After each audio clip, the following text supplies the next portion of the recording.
后来发生伫今年9月，三重客运一个公车司机伫台北的内湖搏枪，结果弄死一个人。交通部要求业者要对公车的司机全面来验尿，看是毋是有来食毒。所以三重客运集团都抽验旗下4235个驾驶，佫真正发现有2个驾驶，这个毒品的反应是阳性，就是有来食毒，已经叫因爱家己来理解。 公车冲起的人行道，弄到停路边，乌多摆驾驶才精神。一个意外造成一死一伤，事后发现讲，肇事驾驶伫1礼拜内有食毒，交通部要求未来要对公车司机全面的验尿，检验讲敢有食毒品。三重客运集团抽验旗下4235名驾驶，发现讲有2个出现毒品阳性反应。 依法是不可以在那个提供驾驶勤务，但是我们跟他沟通以后，他们就自行离职了。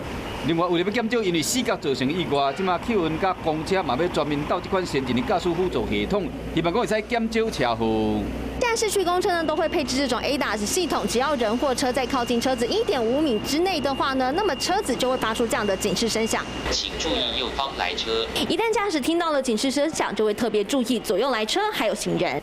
伫因过意外中，也有这款疲劳驾驶、拄久甲用手机啊，嘛有仪器会使倒3共提醒。开车请勿打手机。哦，有没有？我现在在，它就会自动显示。